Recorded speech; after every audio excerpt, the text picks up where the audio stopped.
할렐루야. 네, 하나님을 찬양합니다. 소금과 빛이라는 제목으로 하나님 말씀 전합니다. 저는 성경에서 가장 안타까운 사람이 가룟 유다입니다. 예수님 직접 불러주신 제자였기 때문에 가장 가까이서 그 많은 기적을 보고 예수님도 만져보고 천국 복음 윤리를 직접 배우고 그렇게 복된 사람이었습니다.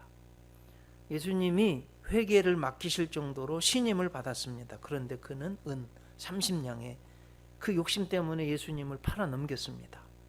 그래서 우주 역사상 가장 진실하고 겸손하고 사랑이 많으신 예수님을 죽게 했습니다. 예수님께 직접 배우고 가장 가까이에 있었으면서도 예수님을 제대로 믿질 못했어요. 결국 목매달고 그 줄이 끊어졌는지 터져서 창자가 나와 그렇게 죽고 맙니다. 또 안타까운 사람이 있는데 공산주의를 만든 카를 마르크스입니다. 그는 독일계 유대인이었고 충격적이게도 그의 부모는 독실한 기독교인이었습니다. 신학 공부도 했습니다.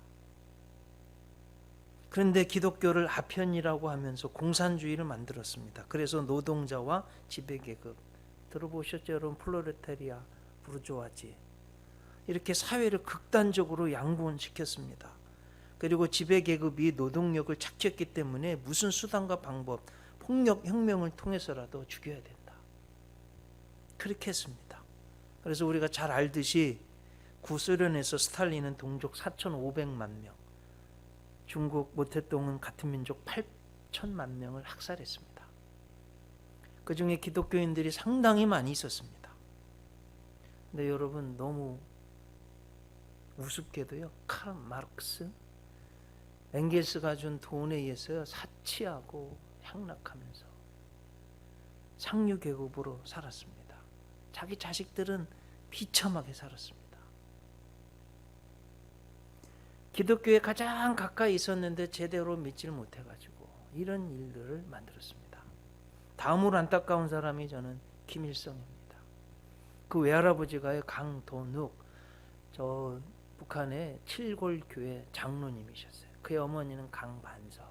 세례받을 때 이름을 반석으로 미국 선교사님이 바꿔줬습니다. 권사님이었어요. 그의 아버지는 김형직, 목회자가 되기로 마음먹었던 독실한 가정에서 뱃속에서부터 예수님 믿고 어렸을 때 교회 다닌 사람이에요. 그 부모님을 중매한 분은 미국 넬슨 벨 선교사님이었습니다. 이런 사실이요, 빌리 그레이엄 목사님에 의해서 세상에 밝혀졌어요. 왜 그런가 봤더니요, 빌리 그레이엄 목사님 장인 어린이 바로 넬슨 벨이었습니다. 한국에서 난 딸이요, 빌리 그레이엄 목사님 사모님이에요. 그래서 그 가게에 얽혀진 일들을 다 밝혀냈습니다. 제 모교 감신 선배님이었던 박대선 전 연세대 총장님의 간증에 보면 이런 이야기가 있습니다. 김일성이 빨치산 활동을 할 때 자기도 모르게 비난처 있으니 환난을 당한 자 이리 오라, 이렇게 흥얼흥얼 찬송가를 흥얼흥얼 그렸다고 박대선 총장님이 간증을 하는 거예요. 그렇게 기독교에 가장 가까이 있으면서도 제대로 믿지를 못했습니다. 권력에 대한 욕심이 잉태되고 죄가 자랐습니다. 6.25 전쟁을 일으켰습니다. 그 결과 대한민국과 북한의 우리 동족 사망자, 부상자, 실종자까지 600만 명이 넘었습니다. 너무나 많은 사람이 죽고 다치고 실종된 비참한 전쟁이었습니다. 권력에 대한 욕심 때문에 그 이즘 공산주의 선동으로 동족을 그렇게나 많이 죽였습니다. 제가 지금 1년에 2000년사 가운데 제 나름대로 가장 안타까운 사람들 이야기 쭉 했는데요. 여러분, 저는 이걸 말씀을 준비하면서 두 가지가 생각났어요. 야, 예수님 때부터 참 지금까지 기독교인들, 진실한 기독교인들은 핍박을 많이 받았구나 하는 거고요. 또 한 가지는 아니 그렇게 예수님 기독교 가까이 있으면서도 예수님을 제대로 믿지 못하니까 이런 어려운 일들이 생기는구나 하는 것입니다. 자, 여러분 오늘 성경은요 예수 말씀 중에 백미라고 할 수 있는 마태복음 5장, 6장, 7장 산상보훈입니다. 산 위에서 해주신 보석 같은 가르침, 교훈 훈자죠.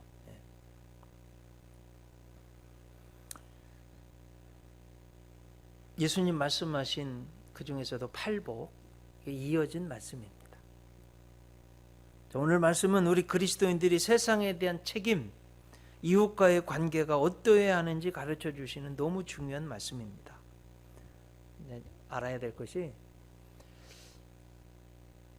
예수님이 세상의 소금이고 빛이고 우리는 그런 역할을 하라는 거예요. 아셨죠 여러분? 자 여러분 보세요. 달은 빛을 내지 못합니다. 자체적으로 빛을 내는 태양의 빛을 받아서 비추는 거예요.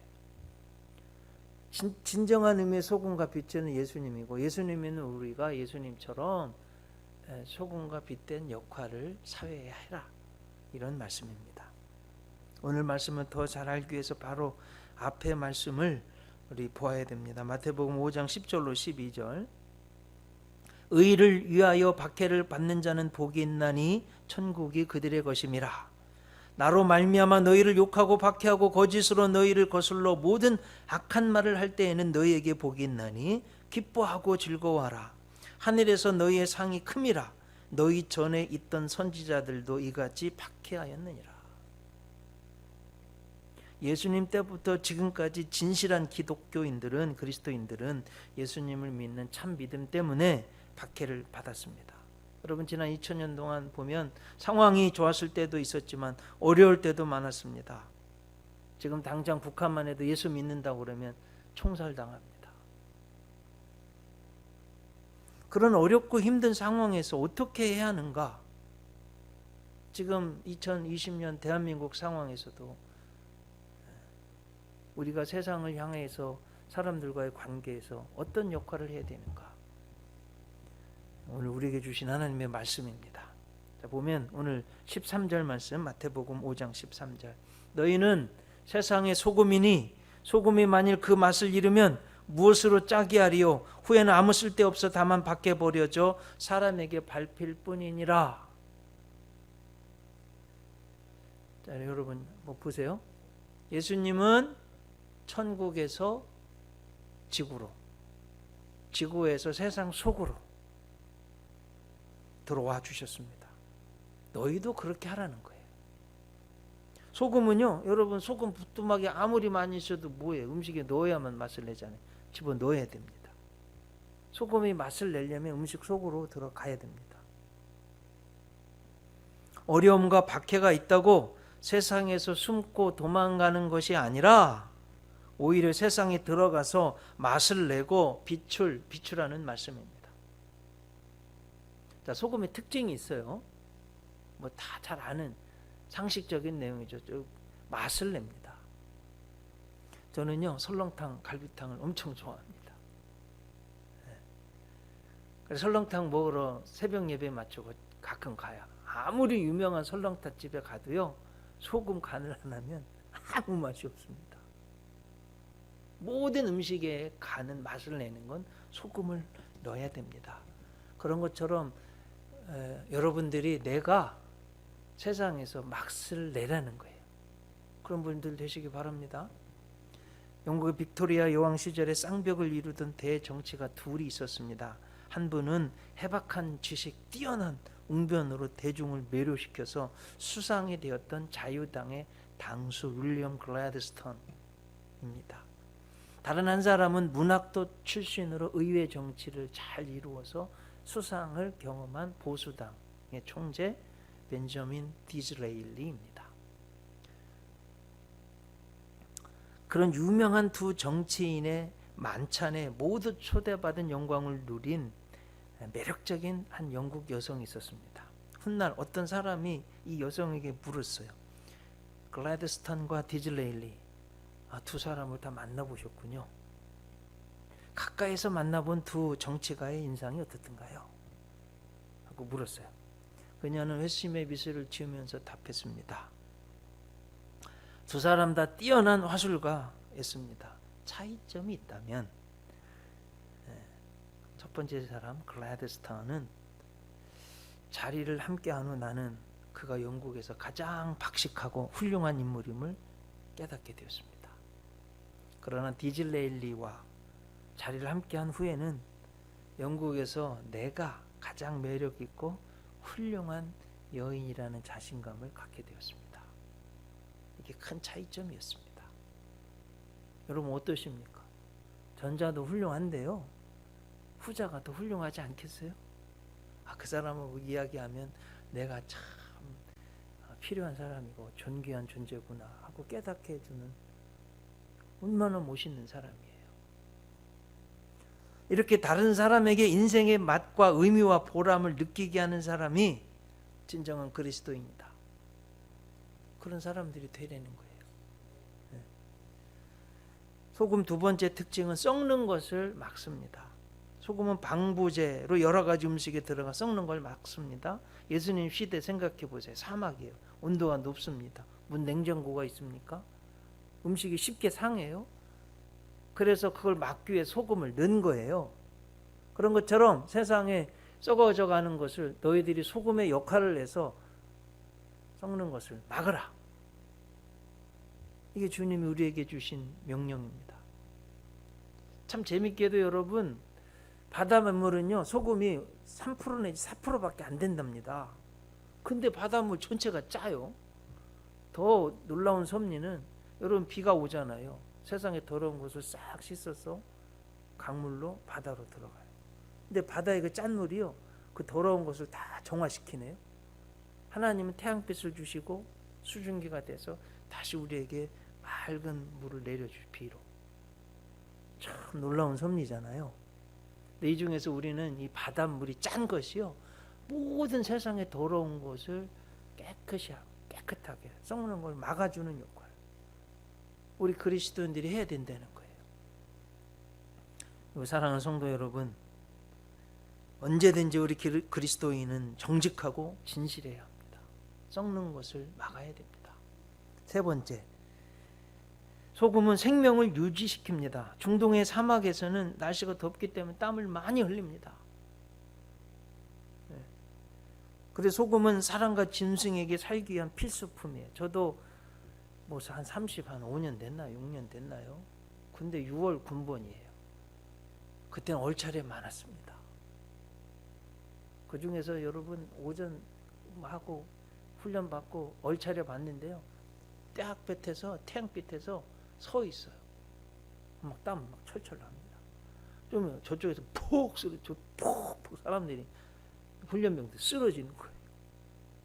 여름이 그런 거예요. 그래서 수분에서 막 땀 많이 흘려서 염기가 소금이 다 나온 사람 쓰러져요. 소금을 먹어야만 사는 거예요. 생명을 주는 겁니다. 실제로 이스라엘에서는 여러분 날이 더우니까 땀 많이 흘리니까 소금 기둥이 암염이 있어서 목자들이요 짐승들 동물들 지나가는데 갖다 놓는 거예요.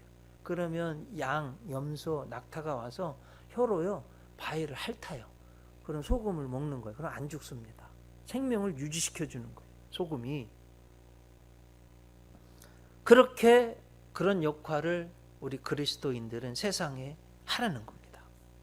예수님 제자들 나중에 다 이렇게 소금처럼 사람을 살려냈습니다. 한국 초대교회 선교사님들 그렇게 했습니다. 그래서 노예도 인격제로 대접받았어요. 어디 같이 밥을 먹어요 주인이랑. 그런데 초대교회 선교사님들은 노예, 천민들 존중해 줬어요. 인격제로. 그들에게 살만 나게 해줬어요. 그래서 교회 와서 예수님 믿게 되고 구원받게 된 겁니다. 예수님 믿으면 술, 담배를 끊었습니다. 도박과 첩도 다 내쳤습니다. 썩은 것을 끊고 거룩해진 겁니다. 방부제 역할을 한 거예요. 예수 복음의 특징입니다. 선교사님의 삶과 섬김으로 수많은 사람이 예수님 복음 들어서 영원한 생명을 얻었습니다. 가장 저는 기억에 남는 사람이요 백정의 아들 박서양이요. 예수님 믿고 구원받고 교수가 되고. 여러분 점쟁이가 조선 말이 얼마나 천민으로 인정받았어요. 근데 그 아들이요, 미국의 유학 선교사님 도움으로 유학 갔다 와서 연세대 총장, 문화부 장관을 지난 백낙준 박사가 그 예입니다. 근데 문제는 소금이 맛을 잃으면 아무짝에도 쓸모가 없어집니다. 말씀드린 대로 소금기든 갖다 놨네요. 근데 비가 한번 오고 나면 소금기가 바위에서 싹 빠져버려요. 아무짝에도 쓸모 없어가지고 사람들이 발로 차버리고요, 밟고 다니고 그랬다는 거예요. 그런 쓸모없는 맛을 잃어서 그런 바위처럼 밟고 지나다니는 그런 바위처럼 되지 말라는 거예요. 우리 그리스도인들이 꼭 그렇게 되시기 바랍니다. 오늘 본문 14절, 너희는 세상의 빛이라. 산 위에 있는 동네가 숨겨지지 못할 것이요, 사람이 등불을 켜서 말 아래에 두지 아니하고 등경 위에 드나니 이러므로 집안 모든 사람에게 비치느니라. 세상에 비친 그리스도인은 산 위에 있는 동네처럼 숨겨질 수가 없다는 거예요. 여러분, 이스라엘 가옥 구조는요, 집 짓기가 어려우니까 창이 하나밖에 없었습니다. 어두컴컴해요. 그때 촛불을 켜면, 등불을 켜면 높이 두어서 다 비치게 한 거예요. 자, 여기에서 빛의 역할은 소금의 역할과 대조됩니다. 소금은 겸손, 낮은 마음이라면 빛은 높고 고귀한 마음입니다. 소금은 천하고 흔하여서 어디 가나 드러나지 않는 존재입니다. 하지만 빛은 고고하고 높아 묻힐 수 없는 존재입니다. 소금은 타협적이어서 음식에 들어가 녹으면 없어집니다. 하지만 빛은 심판적이어서 어둠과 공존할 수가 없습니다. 그래서 빛이 있으면 어둠은 물러가고 어둠이 있다면 빛은 없는 거예요. 요한복음 9장 5절에서 예수님은 내가 세상에 있는 동안에는 빛이라고 하셨습니다. 예수님은 태양과 같고 우리는 달과 같습니다. 그래서 달이 태양빛을 비추듯 비치신 예수님의 빛을 우리가 비추라는 그런 말씀이에요. 이해되셨죠, 여러분? 네. 그 빛에도 여러분 특징이 있습니다. 첫째로 빛은 어둠을 물리칩니다. 자, 제가 한번 수수께끼 하나 내볼게요, 여러분. 간단한 쉬운 거예요. 다 알아맞힐 수 있을 거예요. 우리 예수은혜교회 대략 200석인데요. 여기 다 불이 다 꺼졌어요. 제가 200원 드릴 테니까 여러분 이것을 가득 채울 수 있는 거 뭐 있을까요? 간단해요. 라이터 하나 200원짜리 사가지고 탁 켜면 빛이 여기 가득 차게 되는 거예요. 그 순간 어둠은 샥 물러갑니다. 여러분, 어둠에는 세 가지 특징이 있는데 무지, 캄캄한, 혼돈, 죄악, 이런. 그러니까 그런 상태에서 캄캄한 데서 무지하죠, 영적으로. 혼돈이죠, 죄악이 있죠. 네? 무질서. 그럼 비만 딱 켜면 어둠은 샥 물러갑니다. 이런 역할을 하라는 거예요. 우리 보고. 그래서 하나님이요, 첫째 날 빛을 창조하신 이유가 이런 이유입니다. 그래서 여러분들 때문에 여러분들이 가면요, 세상에서 죄악이 물러가고 마귀 사탄이 물러가고 이런 역사가 있으시길 주님의 이름으로 축복합니다. 네. 둘째로 빛은 길과 진리를 보여줍니다. 여러분, 어두울 때 빛이 쫙 비추면 안 보이던 길이 보여요. 네. 방향이 보입니다. 그렇잖아요. 특히 저 영화도 봤는데 인천 상륙작전. 여러분, 메가더 장군이 인천 상륙작전을 성공하려고 할 때 제일 중요했던 게 팔미도 등대를 확보하는 거였어요. 왜냐하면 전 세계에서 가장 해안가가 어려운 데가 우리 서해안. 그리고 아무도 모르게 와야 되기 때문에 캄캄할 때 와야 돼요. 그러면 어디로 가야 되는지 모르는데 팔미도 등대가 딱 길을 제시해 줘야만 올 수 있기 때문에 특공대를 파견해서 팔미도 등대를 확보하는 게 관건이었어요. 그 영화 보면 다 나오잖아요. 그래서 탁 빛을 비추니까 야, 저기가 인천이구나. 길이 보이고 방향이 보이고, 그래 성공해서 정말 우리 공산화되는 위기에서 우리가 구원받은 거 아니에요? 그래 여러분, 그 뒤로 우리 대한민국이 말이에요, 열심히 일해가지고 정말 50 클럽, GDP 3만 달러, 인구 5천만 명 이상이 전 세계에서 7나라밖에 없는데 우리나라가 7번째로 들어가서 이렇게 훌륭한 나라가 됐잖아요. 자, 저는 여러분 이런 면에서 우리 대한민국 역사가 너무나 자랑스러워요. 장로님 대통령에 의해서 시작되고 헌법도 만들어지고 자유민주주의 얼마나 귀해요. 목사님이 축복 기도하고 시작한 나라. 뭐 자동차가 있었습니까? 무슨 배를 어떻게 만들어요? 원자력을 어떻게 만들? 아무것도 없는 데서 이렇게 만들었어. 얼마나 자랑스러운 나라입니까? 어디 북한 공산주의하고 비교나 할 수가 있습니까?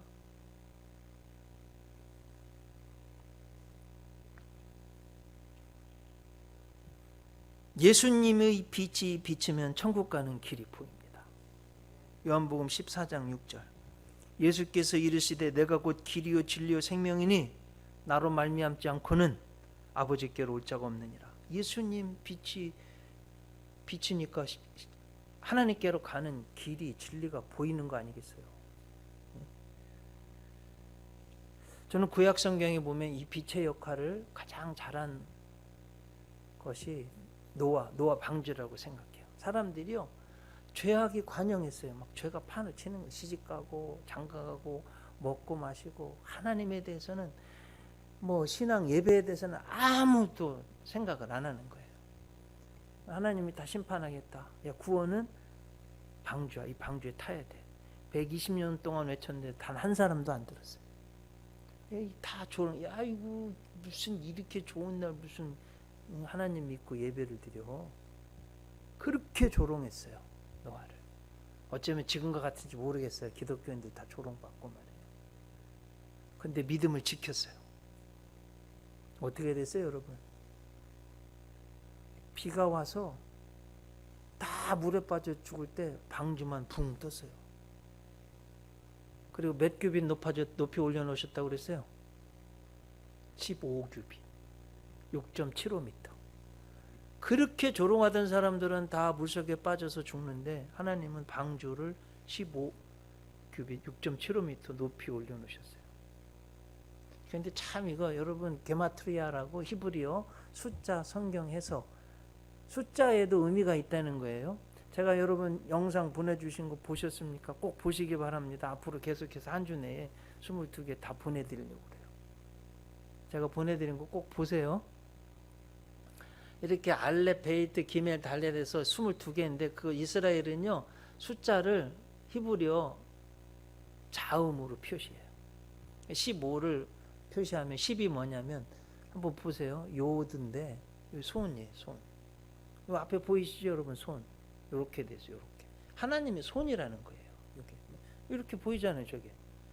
저게 10번째 글자 10을 상징합니다. 그리고 5번째 글자는 해예요, 해. 한번 보세요.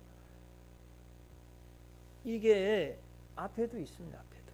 자, 이렇게 보면 이 사람이 기도하는 모습이 이게 이렇게 하고 기도하는 모습인데, 여러분 기도라는 것이요, 하나님의 호흡이 들어간다는 거예요. 네? 그리고 그러면 생명이 있고 계시가 있다는 거예요. 자, 깊이 생각해요. 15라는 숫자 의미 속에는요, 그렇게 하나님 조롱하던 사람 물속에 다 파묻혀서 호흡이 끊겨서 죽는데, 방주에 탄 사람들은 15개 하나님의 손에 의해서 그 호흡이 들어가서 산다는 거예요. 방주의 뜻이 그 뜻입니다. 15 뜻이. 그래서 하나님의 생명이, 하나님의 계시가 그 방주에 있다. 그것이 15규빗 높이 올린 의미이다. 이거 참, 저는요 이걸 알고서 전율이 일어났어요.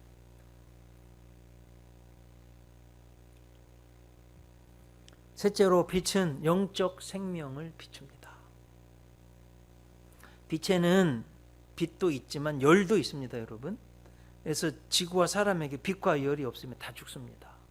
빛은요, 우리 뼈를 튼튼하게 하고, 열은요, 우리에게 생명을 가져다 줍니다, 에너지. 그래서 태양이 없으면 인간은 다 죽습니다. 빛이 없으면 죽게 되어 있어요. 빛의 역할은 생명을 비추고 생명을 주는 역할입니다. 그런 역할을 하라는 거예요. 캐나다에 보면 케이프 브랜턴이라는 섬이 있는데 엄청나게 큰 탄광이 있습니다. 그거 탄을 캐내기 위해서 말을 집어넣는데 한번 들어간 말은 못 나온대요. 나오면 눈이 멀어서 죽으니까. 너무 오랫동안 어두운 데서 일을 했기 때문에. 여러분 아시겠습니까? 빛이 우리에게 얼마나 중요한지. 또 한 가지는 제가 많이 말씀드리는 거예요. 내 눈이 저 1.5, 2.0이었는데 그게 부럽습니다. 라식을 하면 된다는데 저도 좀 생각하고 있어요.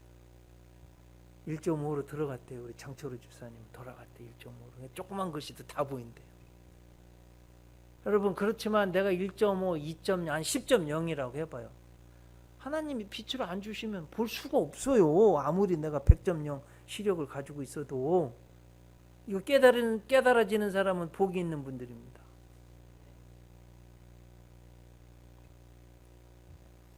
빛이 없으면 얼마나 비참한지 모르겠습니다. 우리의 빛이 되시는 예수님을 만날 때 우리의 삶은 영원한 빛, 영원한 생명을 얻는 것입니다. 성경에서 가장 중요한 장절이 요한복음 3장 16절인데 그 이하가 그것을 잘 설명하고 있습니다. 하나님이 세상을 이처럼 사랑하사 독생자를 주셨으니 이는 그를 믿는 자마다 멸망하지 않고 영생을 얻게 하려 하심이라.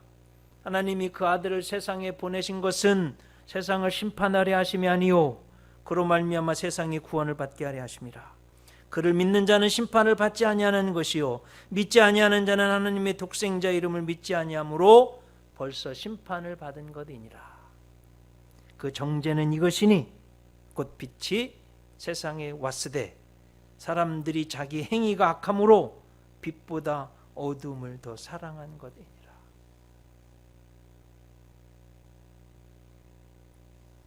이제 말씀의 결론입니다. 마태복음 5장 16절. 이같이 너희 빛을 사람 앞에 비추게 하여 저희로 너희 착한 행실을 보고 하늘에 계신 너희 아버지께 영광을 돌리게 하라. 저는 옛날 버전으로 외워서 이 말씀 꼭 암송하고 다녔습니다. 여러분 한국 교회가요 지난 130여 년 동안 이 나라 민족에게 빛된 역할을 얼마나 많이 했는지 모릅니다. 가장 단적인 예로 여성들이요 대학 갈 수 있었던 거 공부할 수 있었던 것은 교회의 역할이에요. 최초의 여자 대학은 이화여자대학. 감리교 선교사님 크랜턴 선교사님이 만든 거 아니에요. 어린이들이 존중받고 사랑받게 된 건 기독교 역할입니다.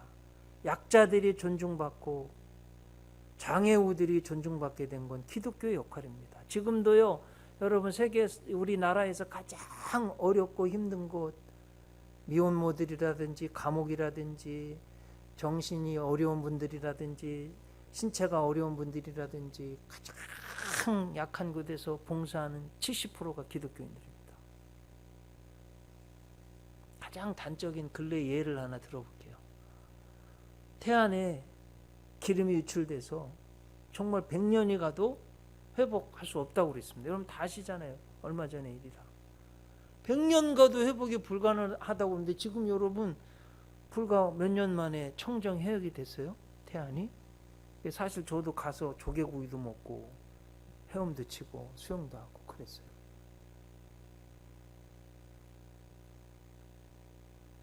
거기에 있는 교회들은요.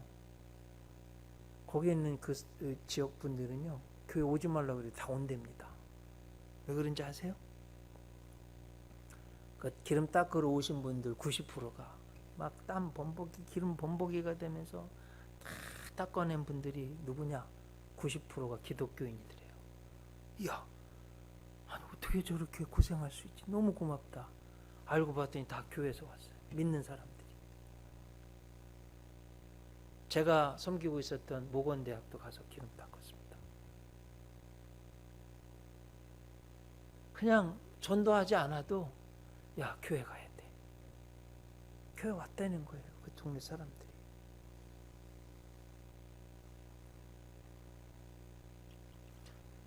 하나님께 영광이 되었습니다. 여러분 우리 기독교인들이 지금 이 시대에 필요한 영성은 손가락질 받아서는 안 되겠습니다. 이 어려운 시대의 소금의 역할, 빛의 역할을 해야 되겠습니다.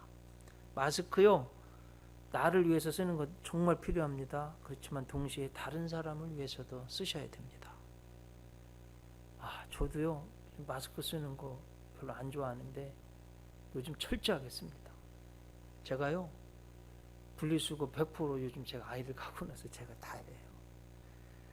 근데 제가 5층이거든요. 근데 엘리베이터 기다리기 싫어서 이제 그거 들고 내려갔다 오잖아요. 저는 보통 운동하려고 뛰는데, 아니 세상에 얼마나 마스크하기 힘든지 정말 나중에 숨이 막혀서 막 똥줄이 탈 정도로 숨이 막히는 거 뛰었더니 어떻게 빨리 마스크 이거 내느라고 이거 마스크하고 뛰었더니 숨이 막혀 죽는 줄 알았어요. 그래도 써야 돼요.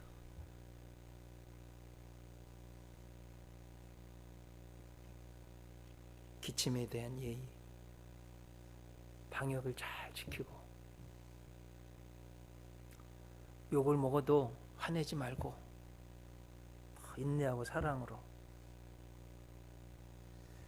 자, 여러분, 이런 게 있어요. 소금은 낮아지고 녹아지고 없어집니다. 근데 빛은요, 높아지고 이건 없어질 수가 없어요. 이게 완전히 다른 거네요. 그런데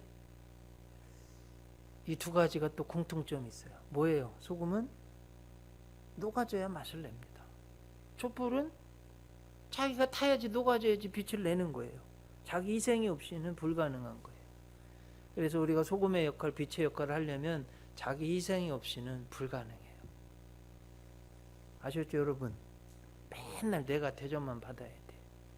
다 나를 섬겨. 이게 아니에요. 둘 다 내가 희생해야만 될 수 있는 거예요. 이 두 가지를 다 이루신 분 예수님이에요. 소금이 되셔서 가장 처참하게 낮아지셔서 십자가에 죽으셨어요. 동시에 빛이 가장 높이 올라지셨네요. 모든 사람들이 보고 구원의 빛이 비춰졌네요. 예수님이 십자가에서 이 소금과 빛을 두 가지 양분되는 것이 섞일 수 없는 것을 섞여지게 하셨어요. 우리도 그렇게 해야 되겠습니다. 그럼 거꾸로 하면 안 됩니다. 우리 예수 믿는 사람들 그냥 권력자 앞에 가서 그냥 비겁해지고 말이에요. 약자들한테는 한없는 갑질을 하고, 이건 정말 비겁한 겁니다. 이렇게 해서는 안 됩니다. 비진리 앞에 어떤 것이라도, 권력이라도 잘못된 건 잘못된 거예요. 그리고 한없이 약한 분들에게는 한없이 낮아지고 겸손하게 섬기는, 이게 진짜 기독교 십자가입니다.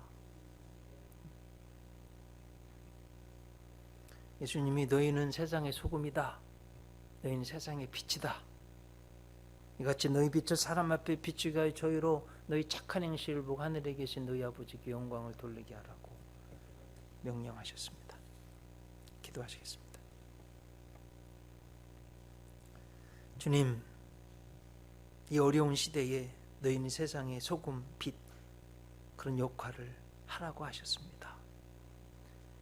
저희들 맛도 내고 썩는 것도 맡고 생명을 줄 수 있는, 어둠도 물리치고 길을, 방향을 제시해주고 생명의 빛을, 예수님의 빛을 비출 수 있는 그런 저희들 되게 하여 주시옵소서. 자기 희생이 없이는 불가능합니다. 아무든지 나를 따라오려거든 자기를 부인하고 자기 십자가를 지고 나를 좇을 것이니라 하셨으니, 나를 죽일 수 있도록 권력의 욕심도, 물질에 대한 욕심도, 정욕에 대한 욕심도 죽일 수 있도록 저희들을 도와주시옵소서. 예수님 이름으로 기도 올리옵나이다.